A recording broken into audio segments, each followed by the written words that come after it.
여러분, 오늘 좀 깊이 들여다볼 자료가 하나 있는데요. 유튜브 채널 유다의 사자의 영상 분석입니다.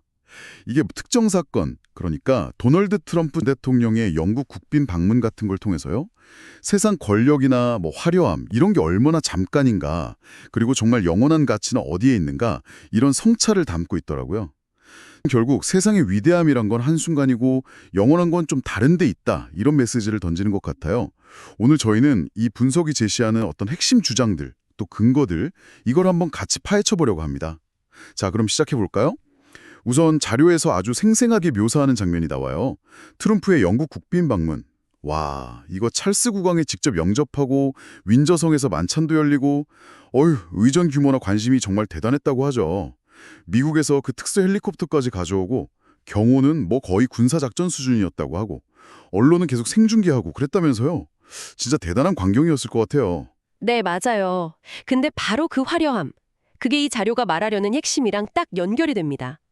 자료는 이런 인간이 만들어낸 지상의 영광, 이런 게 사실은 굉장히 덧없다는 걸 강조하려고 이 사례를 쓰는 거죠. 그러면서 솔로몬 왕의 지혜가 담긴 전도서 1장 2절, 헛되고 헛되며 헛되고 헛되니 모든 것이 헛되도다. 이 구절을 딱 인용하거든요. 아, 헛되다. 그 말이 구체적으로 어떤 의미로 쓰인 걸까요, 여기서는? 이 자료의 맥락에서 보면요. 헛되다는 건 그냥 의미 없다는 뜻이라기보다는요. 영혼의 관점에서 봤을 때 붙잡을 수 없는 것? 마치 바람을 잡으려는 시도 같은 거라는 거죠. 네. 아무리 대단해 보여도 결국은 다 사라지고 잊힐 그런 일시적인 현상이라는 거예요. 자료에서는 트럼프가 대통령 시절에 중동 순방 갔을 때도 비슷한 환대를 받았지만 결국 그런 세속적인 영광은 다 지나갔다. 이렇게 지적하거든요. 아, 그렇죠. 시간이 지나면 또 잊히기 마련이니까요. 네. 한 세대만 지나도 기억 못할 수도 있는 그런 행사에 엄청난 자원을 쏟아붓는 동안에도 신의 영원한 왕국은 계속 이어진다. 이런 시각을 보여주는 겁니다. 인간이 만든 영광은 잠깐이다. 이 주장을 뒷받침하려고 자료에서 역사 속 제국들의 흥망성쇠를 예로 들잖아요. 이 부분이 참 흥미롭던데요. 예를 들어 로마 제국. 와, 정말 대단했잖아요. 영국부터 중동까지 다 지배했고 그 법이나 도로는 지금 서구 문명의 기반이 됐다고 할 정도니까요. 정말 영원할 것 같았죠. 그랬죠. 정말 강력했죠. 하지만 자료는 바로 그 막강했던 로마 제국도 결국엔 내부 부패, 정치적 분열, 또 도덕적 해이 이런 것들 때문에 무너져서 폐허가 됐다는 점을 다시 한번 떠올리게 합니다. 아무리 강해 보였던 인간의 제국이라도 결국 영원하진 않았다. 이걸 보여주는 역사적 패턴의 한 예로 이걸 쓰는 거죠. 로마 말고 또 다른 예시도 있나요? 너무 많으면 좀 그러니까 핵심적인 거 한두 개만 더 짚어주시죠. 아, 네. 자료에서는 비교적 근대 예를 들자면 그 해가 지지 않는 제국이라고 불렸던 대영 제국도 언급해요. 전 세계 육지의 4분의 1을 지배할 정도였지만 지금은 과거의 영광과는 좀 다른 현실에 있지 않느냐. 이런 점을 지적하죠. 그렇군요. 네, 이런 식으로 역사를 쭉 훑어보면 모든 인간의 제국은 결국 흥하고 또 쇠하는 과정을 겪는다. 이게 자료의 주장인 겁니다. 그렇네요. 역사의 큰 흐름 속에서 제국들이 나타났다가 사라지고 이게 계속 반복된다는 거군요. 바로 그겁니다. 그리고 그 점을 자료는 구약 성경 다니엘서 2장에 나오는 느부갓네살 왕의 꿈하고 연결해서 해석을 해요. 왕이 꿈에서 본 그 커다란 신상 있잖아요. 네. 금, 은, 놋, 쇠, 그리고 쇠랑 진흙이 섞인 부분들, 이게 각각 다른 시대를 대표하는 인간의 왕국들을 상징한다는 해석인데요. 아, 네네. 들어본 것 같아요. 이 왕국들이 차례로 일어나서 막 빛을 발하지만 결국엔 모두 사라지고 맨 마지막에는 사람의 손으로 만들지 않은 돌, 자료에서는 이걸 그리스도의 영원한 왕국으로 해석합니다. 그분만이 영원히 서게 된다는 거죠. 아, 그러니까 이 해석에 따르면 인간이 세운 어떤 권력이나 나라도 결국엔 영원하지 않으니까 그걸 절대적으로 믿거나 의지해선 안 된다. 이런 메시지가 담겨 있는 거네요. 맞습니다.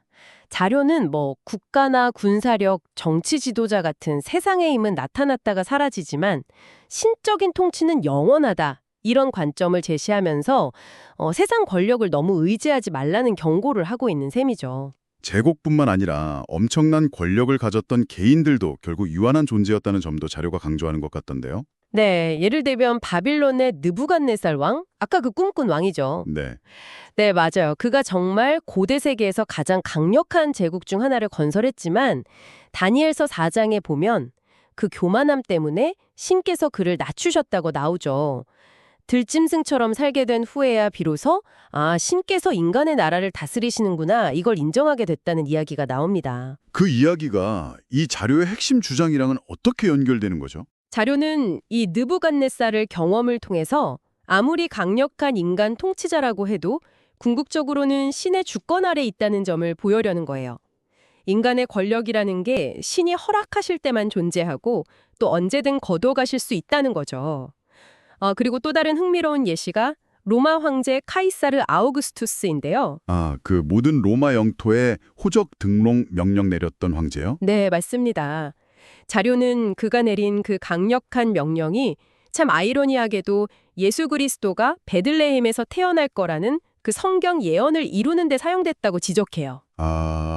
요셉과 마리아가 호적 등록 때문에 베들레헴으로 갔어야 했으니까요? 그렇죠. 바로 그거예요. 그러니까 세상에서 가장 강력한 통치자조차 자기도 모르는 사이에 신의 더 큰 계획을 이루는 도구가 될 수 있다는 해석인 거죠. 와, 정말 흥미로운 관점이네요. 인간의 역사를 움직이는 것 같은 그런 강력한 지도자들조차 사실은 더 큰 힘의 일부였다. 이런 해석이니까요. 네. 그래서 자료는 다니엘서 2장 21절 그는 때와 계절을 바꾸시며 왕들을 패하시고 왕들을 세우시며 이 구절을 인용하는 겁니다. 왕을 세우고 패하는 진짜 권한은 신에게 있다. 이거죠. 세상 지도자들의 일시적인 권력하고 그리스도의 영원한 통치를 아주 분명하게 대조시키는 거예요. 더 나아가서는 빌립보서 2장 10절에서 11절을 인용하는데요. 하늘과 땅 아래 모든 존재가 결국 예수의 이름 앞에 무릎을 꿇고 그분을 주로 시인하게 될 거라는 내용입니다. 그러니까 자료는 지금 현재 누가 권력을 잡고 있든 그건 다 잠깐이고 궁극적으로는 모든 것이 신적인 권위 앞에 서게 될 거다. 이런 영원한 관점을 가져야 한다. 이 말이군요. 정확합니다. 네. 그게 바로 세상의 어떤 일시적인 사건들에 너무 마음을 뺏기거나 흔들리기보다는 더 중요하게 붙잡아야 할 관점이라고 자료는 주장하는 겁니다. 자, 그럼 이런 분석들을 바탕으로 해서 이 자료가 궁극적으로 우리에게 전하려는 메시지는 뭘까요? 결론적으로는요, 자료는 세상의 지도자나 정치운동 같은 걸 너무 우상처럼 여기지 말고 그 대신에 하나님을 경외하는 것이 중요하다. 이렇게 아주 강력하게 말합니다. 전도서 12장 13절 말씀. 일의 결국을 다 들었으니 하나님을 경외하고 그의 명령들을 지킬지어다. 이것이 모든 사람의 본분이니라. 이 구절을 인용하면서 이게 바로 인간의 가장 근본적인 의무라고 강조하죠. 하나님을 경외한다. 이게 구체적으로 어떤 의미인지 자료는 좀 설명해 주나요? 그냥 무서워하는 거랑은 좀 다를 것 같은데요. 네, 좋은 질문이세요. 자료가 말하는 경외함, 영어로는 fear of God이라고 하는데 이게 그냥 공포에 떠는 게 아니고요.